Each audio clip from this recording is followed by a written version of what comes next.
I wanted to share a little bit about, I guess, understanding the healing journey and the different components of it. And it's something that I've noticed coming up in my own life, in some friends' lives, and even my clients' life and stuff like that. And it's just nice to understand. And a lot of times on our healing journey, it's spoken about like it comes in layers, and it's true. It usually comes in layers, and it'll come back around, and it'll usually frustrate us because we're like, I thought I already dealt with that. And yes, you did deal with part of it, but just realizing that different things that we have to work on are going to have different depths. So a way to kind of explain it, I was going to draw this, but I figured, you know what, I will just spontaneously do a video. And I don't have a piece of rope, but I have a stick. So how to kind of explain it is when there's deeper traumas and stuff that you need to address, where you are, you might not have the capacity, the awareness, the tools, or even that foundation within yourself to even get to those parts. And sometimes we might question like, why did I go back into that relationship? Or why have I not seen this? Or why did I need to learn that again? And it's just being aware to like not judge yourself, just observe and go, okay, right, that's what happened. And just trust that whatever the reason was because there was other things that needed to be revealed. Like maybe you're really learning your own personal power within that dynamic, and you finally created that as a foundation and an aspect of yourself, so that whatever the next thing arose, you can now face a lot deeper.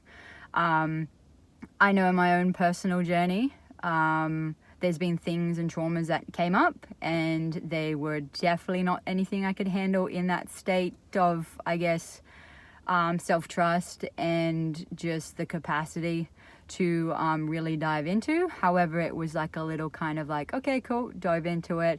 Then I would have to deal with something else and dove into it. And it is the layers. Sometimes we have to move through, say, grief before we can get to an abuse, or maybe we have to go through like identity and all of that jazz. But I guess that brings me to the stick. So a way to kind of explain it is, imagine my hand is a boat or a buoy in the water. So you've got the buoy in the water. Now you're wanting to reach some different depths of your emotions, because I guess water emotions. So you're wanting to dive deeper, hit different layers and that kind of thing. However, if your stick, is only, say, I just put a whole bunch of sand in me. Anyways, say your rope's only this long, from like here to here. That's your awareness. So up here, you can see a fair bit. You can see looking down, you might be able to see like maybe something that's like 200 meters away. But that's your limit. That's how high up you can see. So when you flip it and it goes under, so ignore this part, that's as deep as you can get as well.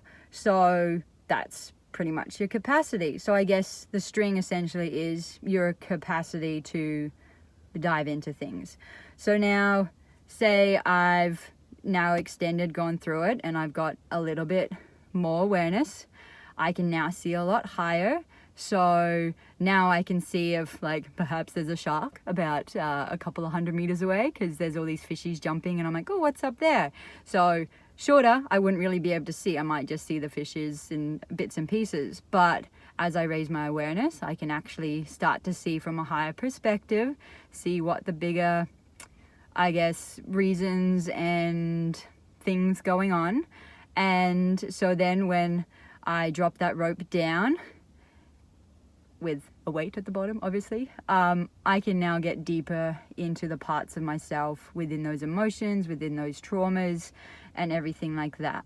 So yeah, this is a random, analogy that came to me only a few days ago, but it just kind of allows you to understand that it takes time to build up this capacity, but the higher your awareness, the higher you go, the more you can see, the more you can be like, and the more you can observe your emotion going through it without being really in it, which granted you're still going to be in it, but allows you to kind of make different choices and see things from a different perspective.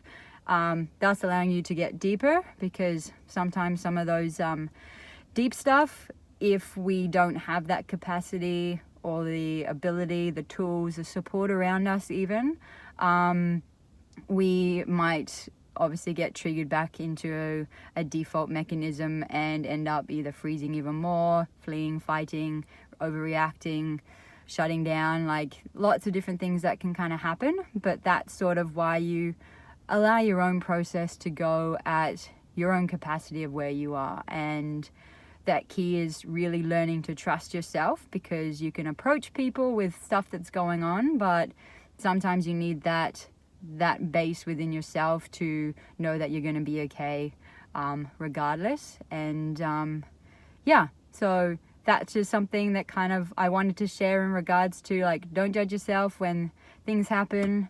And also I'll probably do a video on this too, but just understanding energy and its components. So there's 4 components to it, and when you start to understand how they work, you really kind of get an idea and a bit more awareness in how you can start to work with it.